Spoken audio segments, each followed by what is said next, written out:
You paid off the house? Bless him. But let's be honest, he's more like a nanny than a husband.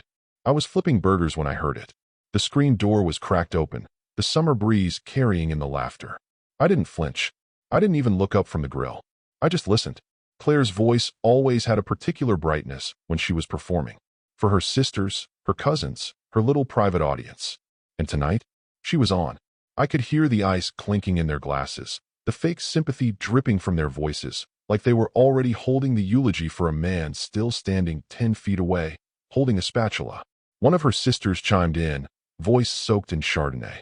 He's a quiet little butler with a mortgage. A housemaid with a retirement account.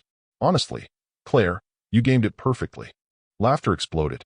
Not polite chuckles. Real, nasty, teeth-baring laughter. The kind that comes when people forget the person they're mocking has ears. I didn't walk inside. Didn't call them out.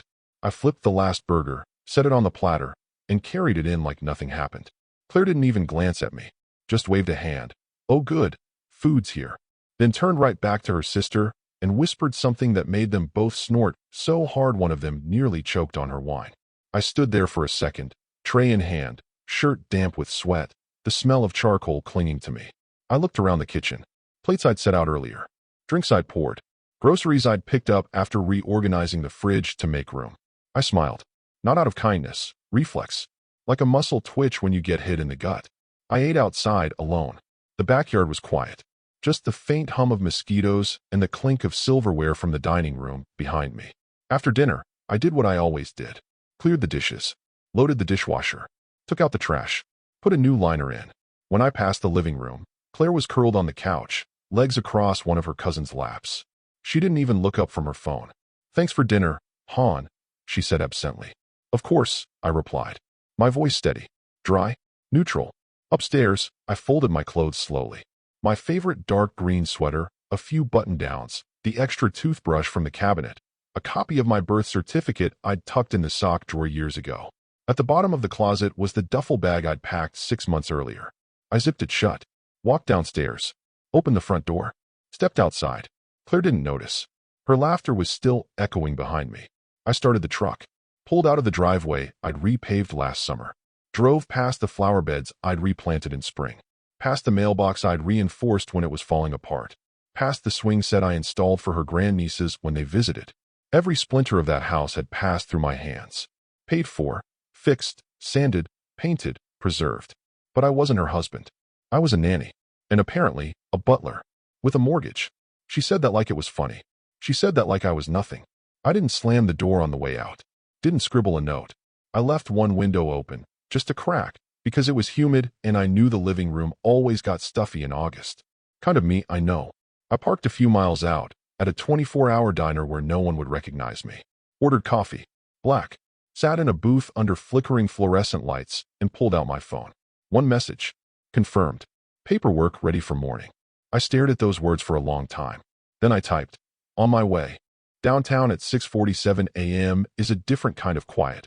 Less peaceful, more surgical. Cold glass buildings reflecting gray clouds. Nobody pretending to smile. Just people moving with purpose, eyes on concrete. I like that. No small talk, no charade. I pulled into a reserved spot behind the building. Suite 304. No signage, just a buzzer beside the door and a pinhole camera above it. The man who opened the door wore a charcoal suit and the kind of smirk only someone with complete discretion could afford. He extended a hand. Director Whitmore. Right on time. I didn't correct him. Not because I believed I was some shadowy executive, but because I liked the sound of it. Director Whitmore. The title felt cleaner than nanny. Inside, the air smelled like printer toner and old carpet. A heavy steel filing cabinet stood in the corner. On the conference table, a thick leather folder, pen resting across it like a ritual blade. The deed has been finalized. The transfer was executed under Whitmore Family Legacy Trust as agreed. Claire's name has never touched any part of this property, and your payment confirmation has been recorded with the county clerk. He pushed the papers toward me. And the clause regarding revocation of non-beneficiary occupancy? He tapped a page with one perfectly manicured finger. Paragraph 9. Ironclad. Once filed, the eviction process, should you choose to initiate, is administrative. No court dates. No arguments. Just enforcement. I signed. It was anticlimactic. No fireworks, no gavel. Just ink on paper. But it was done. I stood. He handed me a copy in a sealed envelope. "Congratulations," he said. "Most men your age just drink about it." I gave him a nod, then left. Next stop, the storage unit. I'd rented it under a false LLC Claire never knew existed. On paper, it was Legacy Systems Consulting. Funny name for a glorified walk-in vault, but appropriate, because everything inside that unit had been part of a legacy Claire never bothered asking about. The door creaked open, the smell of dust and insulation sharp in the air. Inside were 5 rows of boxes, neatly stacked, labeled in thick black marker. Bank statements 2007 to 2013. Contractor receipts, roof, HVAC, plumbing. Photos, originals, prints only, no backups.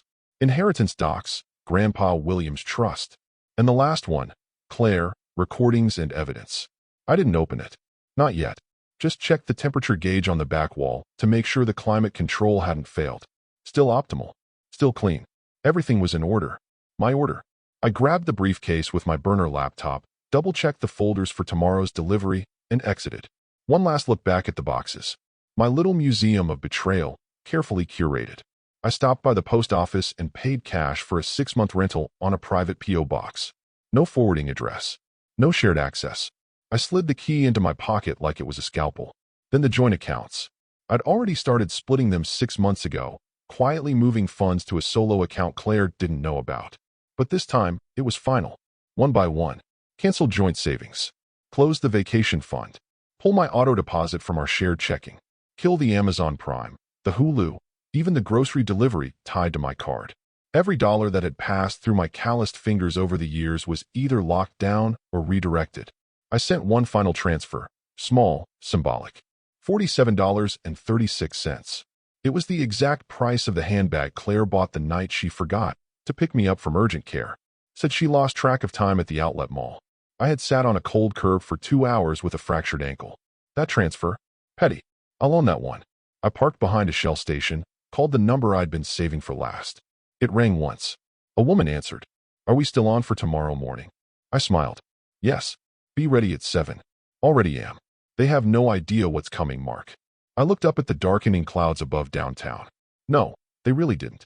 Claire woke up late, the way she always did after a night of red wine and performance art for her sisters. Her voice was hoarse, her head dull. She rolled over and instinctively reached across the bed. Empty. She blinked, propped herself up. No Mark. The bathroom was dark. Closet doors closed. Nothing on the floor, no kicked-off shoes. She wandered downstairs, barefoot, mascara still smudged from the night before. The kitchen smelled like faint charcoal from the grill and Mark's absence. Still, she wasn't worried. She poured herself some orange juice, scrolled her phone, and muttered, "Probably just went for a drive or something." By noon, she was poolside, in sunglasses and a robe, telling her friend Lydia on speakerphone that Mark was probably sulking. "I mean," Claire said with a laugh, "you know how he gets when he feels left out. Sensitive. Sweet. But he's always been more of a Labrador than a lion. Loyal.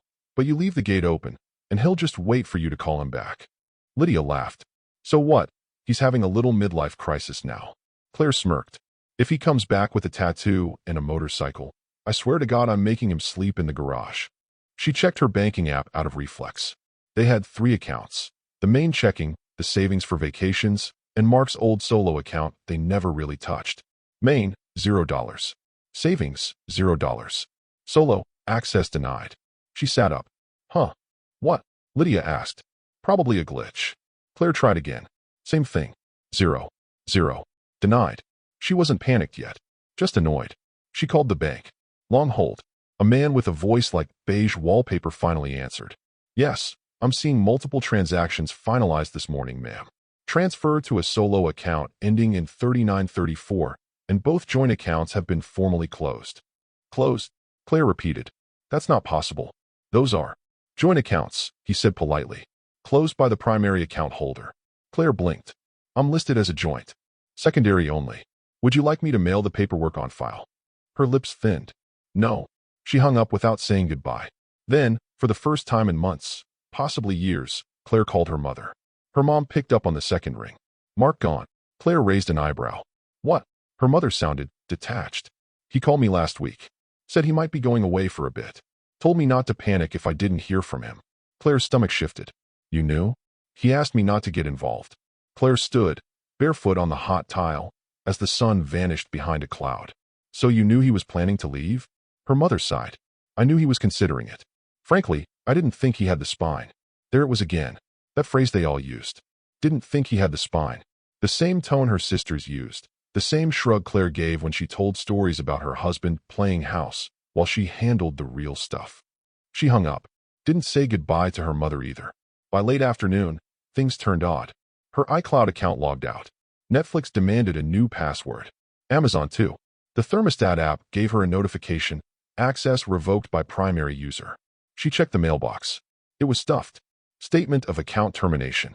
Revocation of household digital permissions. Letter from the DMV. Vehicle title transferred. Water bill changed to new account holder. Note from HOA. New property management contact listed under Whitmore Trust. Her throat went dry. She called Mark. Straight to voicemail. Called again. Same. No text. No ping. No little dot showing he was typing. Nothing. She tried logging into their home Wi-Fi dashboard. Blocked. The security cameras? Offline. Password rejected. She stared at the blinking red router like it had personally insulted her. Her world, every wire, every bill, every login, had been slowly, silently rerouted. Like a man tiptoeing out of a minefield he'd known for years was about to go off. By the time the sun had fully set, Claire wasn't laughing anymore. She was standing in her living room with a phone that couldn't reach him, staring at accounts she didn't control, sitting in a house she had never truly owned. And for the first time in a long time, she realized just how quiet a house can get when the man you mocked is no longer in it. Claire sipped her coffee like it was just another Tuesday. The ceramic mug said Queen Bee, a Mother's Day gift she'd insisted Mark buy back when he was still desperate to be appreciated. Her sisters were lounging around the kitchen island, still in oversized t-shirts and bedhead, trading stories about bad dates and worse husbands. Claire, of course, had the crown jewel of anecdotes, her vanishing act of a spouse. Still no word from him? Gina asked, peeling the top off a muffin. Not a peep, Claire replied with a smirk. Which means he's either halfway to finding himself in a canyon somewhere or holed up in a Motel 6 writing bad poetry. They laughed, and she took another sip. He'll come crawling back. He always does. Mark's allergic to conflict. The man apologizes to furniture when he bumps into it. That's when her phone rang. She glanced at the screen. Mom. With a dramatic groan, Claire answered. Let me guess. You saw a Lifetime movie that reminded you of my love life? But her mother's voice was not in the mood for banter. It was tight, trembling. Claire. Dear God. What did you do? Claire blinked. What? Look outside, her mother snapped. Do you know who is on your lawn right now? Claire stood abruptly, nearly sloshing coffee on her robe. Her sisters froze, watching her. She crossed the room, phone still pressed to her ear, and pulled back the curtain. Across the street, a sleek black sedan was parked with its engine running. A man in a navy suit and dark sunglasses stood beside it, clipboard in hand. Behind him, a moving van idled. Two men in branded polo shirts were already unloading what looked like protective wraps and rolled-up rugs. Her stomach dropped. They just walked across the lawn, her mother continued. One of them knocked on my door, thought it was yours. He had a trust document. Your name's not on it. What the hell are you talking about? Claire snapped. But the call ended. Claire dropped the curtain and marched toward the front door. Her sisters scrambled behind her like kids trying to catch a fight. She flung it open just as the man in the suit stepped onto the front porch. He didn't flinch. Didn't even glance at her in surprise. Can I help you? Claire demanded. Yes, ma'am, he said coolly, flipping a page on his clipboard. We're here under authorization of the Whitmore Family Legacy Trust. This property is currently under transfer hold pending a change in legal management and beneficiary review. Claire blinked. Excuse me. He gestured politely but firmly to the document. Effective 7 a.m. this morning, the property and surrounding assets are under procedural reassignment, as authorized by the acting trustee, Mr. Mark Whitmore. She stared at him like he was speaking Greek. You mean my husband? I mean the trustee, he corrected. Claire's mouth opened, then closed. Her sisters hovered behind her, whispering. She took the paper from his hand without asking and skimmed.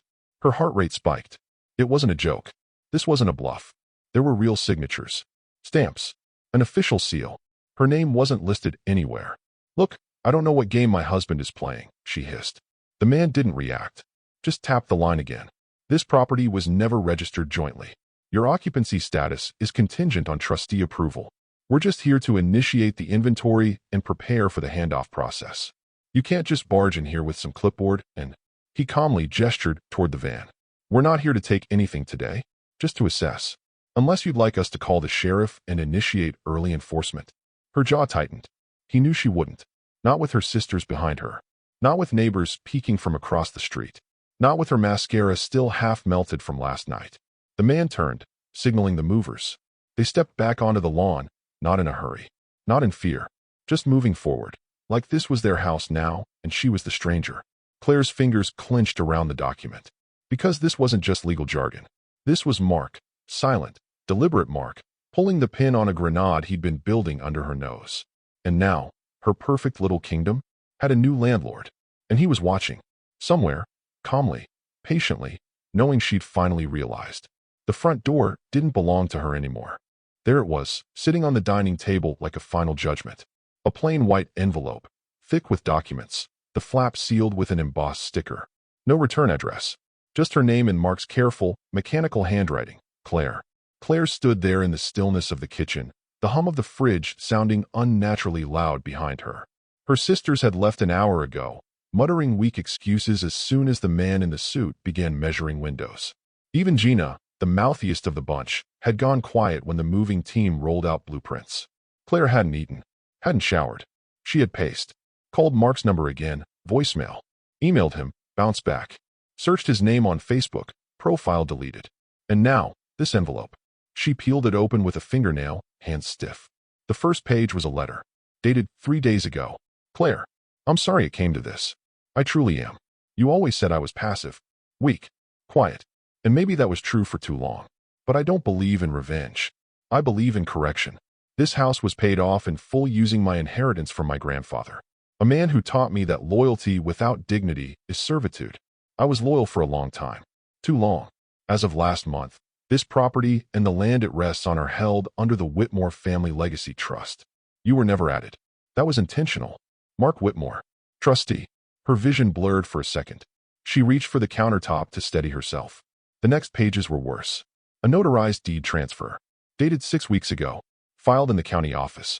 The stamp was real. The signatures were real. The trust was real. It listed Mark as the sole trustee. The listed successor? A woman named Eleanor Whitmore, his cousin, the one Claire always dismissed as a spinster librarian in Montana. Claire wasn't listed at all, not even as a contingent occupant. Then came the clause, highlighted in yellow. All non-beneficiary occupants may be subject to revocation of residence privileges at the sole discretion of the acting trustee. A minimum of 72 hours notice is required. No court approval necessary. Her hands trembled. She flipped back to the first page, searching for loopholes. There were none. It was cold, clean, bulletproof. She grabbed her phone and hit Mom again. Claire, her mother answered. Her tone wasn't confused. It was wary. Did you know about this? Claire's voice cracked. A long pause. He called me last month. What? Mark. He said he wanted to make things official. Told me not to get involved. Said you'd probably be upset, and I should let it blow over. And you didn't tell me? Her mother sighed. I didn't know it was this. He didn't sound angry. Just resolute. He sounded more like your father than I've ever heard him. Claire's mouth dropped. What does that even mean? It means, her mother said slowly, he wasn't playing house anymore. He was drawing lines. Claire slammed the phone down onto the table. She looked around the room, her room. The kitchen she remodeled, the dining chairs she handpicked, the backsplash she made Mark install and reinstall 3 times because it wasn't the right shade of gray. Except it wasn't hers. None of it was. She opened the cabinet where they kept the wine, locked. A sticky note taped to the door. Inventory control active per trustee order. She tore it off, nearly ripping the cabinet door off its hinge. Inside, nothing. Cleared out. Labeled. She ran to the office drawer. Passwords. Documents. All gone. Even her laptop had been reset. User login required. Claire stood there in the silence of the house. A house that was no longer hers. The walls seemed colder. The ceiling higher. The silence louder. For the first time in their marriage, Mark had spoken louder than her. Not with words, but with signatures, clauses, titles. Trustee. Even her mother was no longer on her side. Or maybe she never really had been. The isolation didn't come all at once. It bled in around the edges, soft at first. The way the curtains were now an inch too short. The way the thermostat wouldn't respond. The way the digital picture frame blinked blank were photos of her and Mark used to loop. The house had started to forget her. Because the man she mocked didn't just leave. He erased her. Claire didn't hear Jason's car before it came screeching around the corner. She felt it. Like a sudden drop in barometric pressure before a thunderstorm. Tires kissed the curb with a fury that said someone had been told just enough to come in swinging. He practically threw himself out of the driver's seat, still in his gym shorts and hoodie, face flushed with rage. Where the hell is he? Jason barked before the front door was even open. Claire, pacing in the foyer, rushed to meet him on the porch. Jason, calm down. He wasn't listening. His eyes had already locked onto the suited man standing near the driveway. The same clipboard-carrying sentinel from yesterday. Jason pointed. Is that him? The guy you said tried to claim the house. Claire hesitated. He's just the rep. But Jason was already marching across the lawn, voice raised. Hey, I don't care who you are or what you think you're doing. This is my mother's house, you got that? The man didn't flinch. He turned calmly, just as Jason stopped a foot in front of him. Mr. Jason Miller? The man asked, flipping through his folder. Jason's chest puffed. That's right. And you're trespassing. The man reached into his briefcase and pulled out a sealed packet. He offered it forward. This is a copy of the revised deed, trust documentation, and occupancy status verification. You are welcome to review it, though your name does not appear on any listed beneficiary schedules. Jason frowned. What the hell does that mean? It means, the man said with quiet precision, you have no legal standing on this property, Mr. Miller. The trustee has full authority. Claire stepped beside her son, eyes darting between the two men. Don't listen to him, baby. This is your home too. You grew up here. Jason tore open the envelope with shaking fingers and scanned the top page. The words didn't hit him all at once. They landed in pieces. Trustee, Mark Whitmore. Successor, Eleanor Whitmore. Beneficiaries, none listed. He flipped to the clause about revocation of occupancy rights and stood frozen, lips moving soundlessly as he reread the paragraph. Then, he gave the house to someone else, Jason whispered, almost in disbelief. Claire grabbed the paper. No, he didn't. He can't. Mom. Jason looked at her like he didn't recognize her for a moment. He already did. This is done. And then, headlights. A dark silver sedan rolled slowly down the street and pulled into the driveway. The tires barely made a sound. Claire's stomach turned before the engine shut off. Mark stepped out. No suit. No dramatic posture.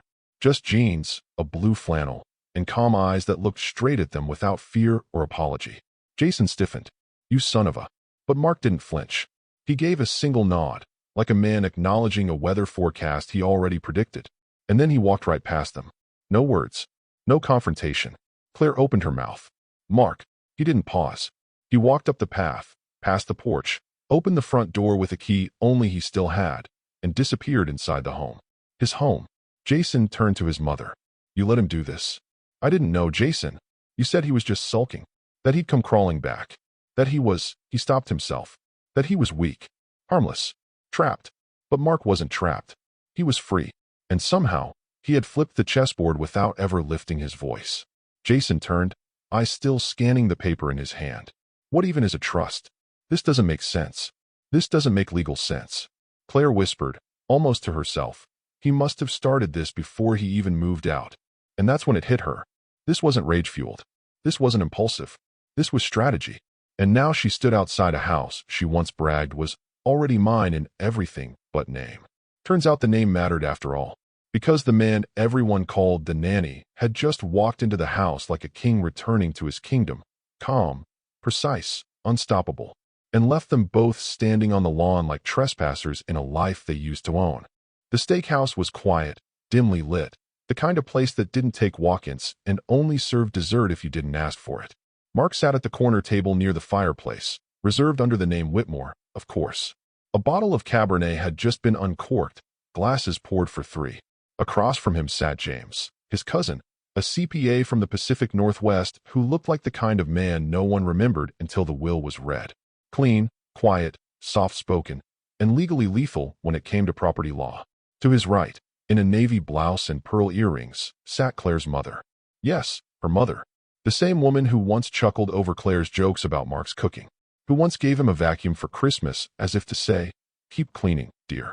Now she was sipping wine beside him, watching the front door like she expected fire to walk through it. And it did.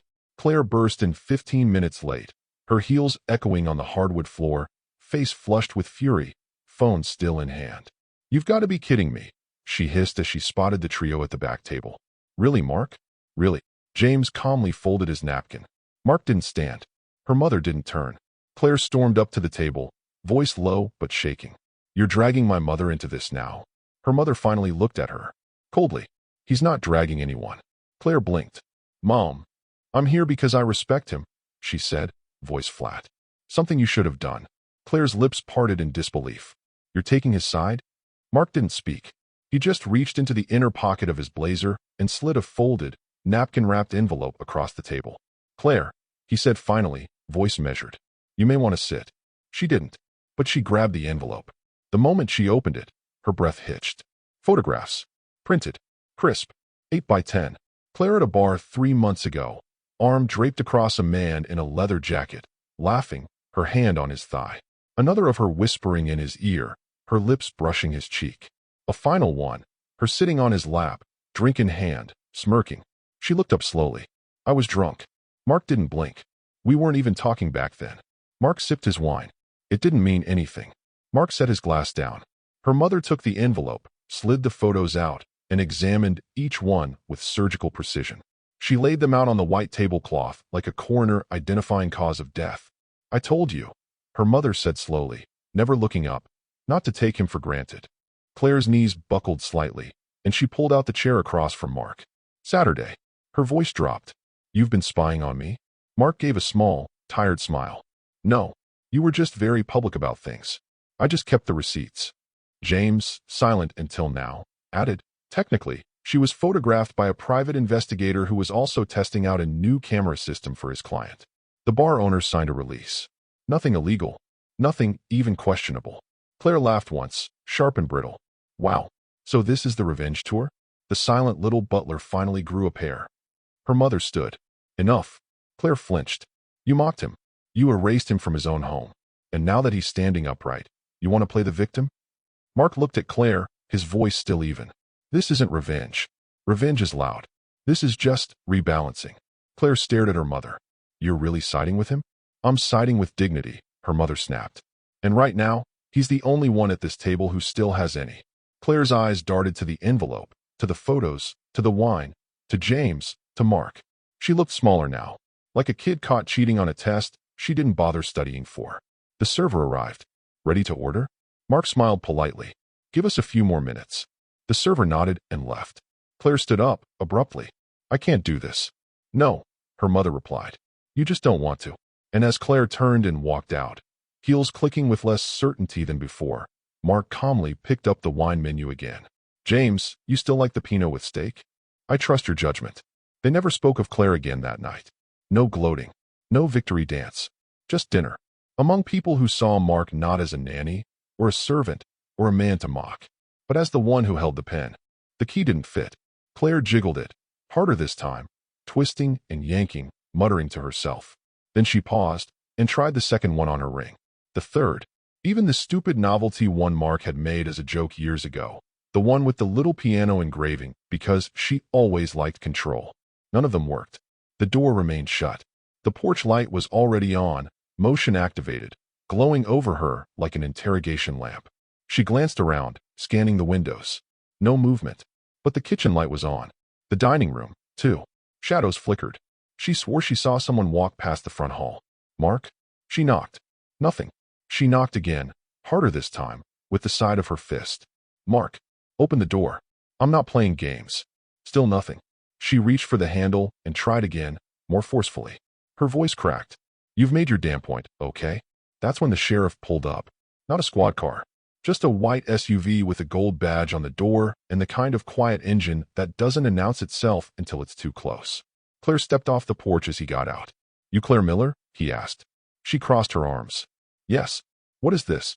The deputy pulled a folded paper from his clipboard and handed it to her.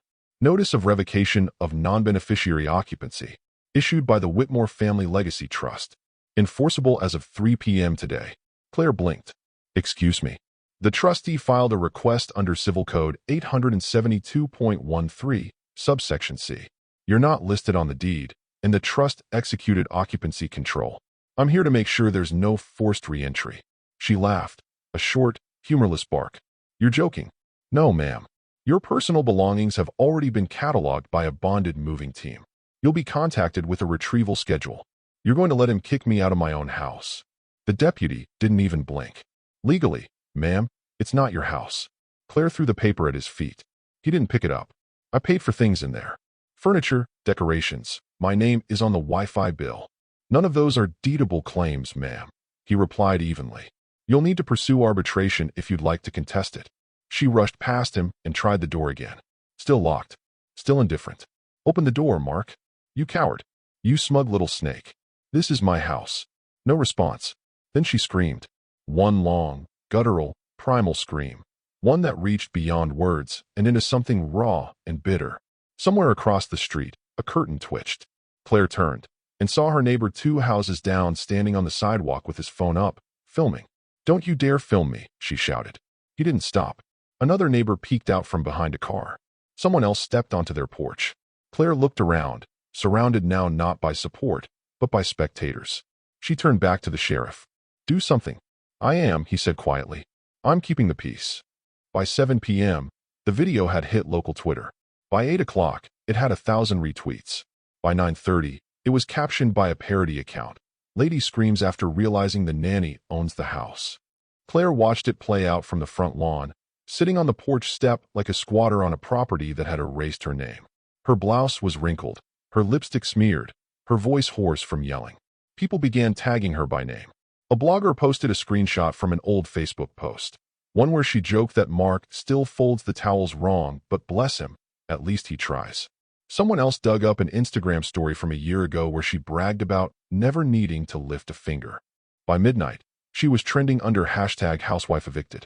She tried calling Jason. No answer. Tried texting her sisters. This isn't funny anymore. No response. The porch light stayed on. So did the lights in the living room, in the dining room, and the office upstairs. It wasn't Mark hiding inside the dark. It was Mark living inside the light. Claire was outside it now. Just her. A handbag. And a sheriff waiting politely to escort her off the property if she stepped 1 foot too far. No camera crew. No applause. No redemption arc. Only the cold, clean click of a deadbolt behind her. And the sound of laughter, real laughter, spilling from a home she used to command. Until the butler took the keys. The guest house was in Glendale, behind a 2-story Spanish-style home with a lemon tree out front and a koi pond someone's husband had built and forgotten to maintain. The air always smelled faintly of lavender and chlorine. It was the kind of place Claire once rolled her eyes at. Too small, too quiet, too humble. Now, it was her sanctuary. Her friend Melissa didn't ask too many questions, which suited Claire just fine. Stay as long as you need, she had said. This is what friends are for. And for the first 2 days, Claire clung to that idea like a life raft. She made phone calls, barked at lawyers, left a message for a journalist she vaguely remembered sleeping with 6 years ago. Nothing stuck. Everyone spoke in the same careful tone, sympathetic but immovable. Mark had followed the law. Perfectly. No fraud. No shady transfer. No hidden camera scandal. Just a series of deliberate, surgical filings. And now he was living in the house she used to call hers, throwing dinner parties, updating the landscaping, waving to neighbors with that same mild-mannered smile like he hadn't been the joke of every wine night for the last decade. Claire sat on the guest house deck that Friday morning, bathrobe cinched too tightly, sunglasses too large for her face, sipping iced coffee that tasted vaguely like humiliation. That's when the doorbell rang. She ignored it. Melissa was home. Then came a knock at the sliding glass door. Claire turned. A delivery man stood there, clipboard in hand, a manila envelope tucked under one arm. She opened the door halfway. Yes. Claire Miller. She hesitated. Who's asking? He handed her the envelope. Certified delivery. From Whitmore Family Trust. Please sign. Her hands twitched. Are you serious? He didn't blink. She signed. Sloppily. Then tore the seal off the envelope the moment the door clicked shut behind her. Inside was a short letter and a copy of a land title. Notice of termination of occupancy. Per Clause 6B of the lease agreement held by the Glendale Garden Property Holding Company, we inform you that the property currently serving as your residence falls under newly acquired holdings of the Whitmore Family Legacy Trust. You are not listed as an approved occupant. Please vacate within 48 hours. Her breath caught. She flipped the page. The trust now owned this land, too. She stormed out the door, phone in hand, dialing Melissa's number. Melissa, did you sell the guest house? What? No, why? Then why the hell did I just get an eviction notice from Mark's trust? Melissa hesitated. Claire, I sold the lot 2 months ago. Not the house. Just the back parcel where the guest house sits. It was underperforming, and honestly, you never cared before. The buyer was some shell company, cash offer, no fuss. I didn't ask questions. Claire's voice dropped to a whisper. He bought this. He knew I'd come here. Then, behind her, a voice. No, I knew you'd retreat here. She turned. Mark stood near the koi pond, hands in his coat pockets. Calm, dry-eyed, the wind barely rustling his jacket. How did you know I was here? She snapped. I didn't, he said. But I knew the pattern. You only run to people who won't question your version of events. She stared at him, mouth dry. You planned this. Mark gave a small shrug. I prepared. You bought this lot 2 months ago. Yes. You orchestrated every step of this. He looked her dead in the eye. I was never your nanny, he said quietly. But I was observant. Every rolled eye, every backhanded joke, every time you left me off the guest list or introduced me as just the guy who cooks. You handed me the blueprint. You're punishing me. No, he replied. I'm removing you from places you never valued. It's not punishment. It's alignment. She felt her legs buckle and dropped onto the patio chair, still holding the notice. I didn't think you had it in you. Mark nodded. You didn't think of me at all. He walked past her, heading toward the front gate. No gloating. No smug final remark. Just footsteps, measured and final. Claire looked down at the papers in her lap. Even her plan B was never hers. There was no more retreat. No more backup. Only the echo of every insult she'd ever made, now forming walls around her. Walls he built. The bench across the street was old, warped slightly in the middle, and one of the bolts on the left side had long since rusted away. Claire sat on it anyway, hands wrapped around a takeout coffee she didn't drink. Her eyes were locked on the house across the road. The house with perfect lighting, trimmed hedges, and laughter spilling out onto the lawn like a song she was no longer allowed to hum. It was past 8. The porch light was on, casting a soft gold halo over the front steps she used to sweep. Inside, silhouettes moved. Guests she didn't recognize at first, then did. Mark's cousin James, that sharp-eyed woman from the trust office, even her own mother, her silver hair unmistakable even from across the street. They were passing plates, raising glasses. Someone inside laughed loud enough that Claire flinched. The curtains weren't drawn. Mark never used to leave them open at night. He said it felt like living in a fishbowl. He left them open now.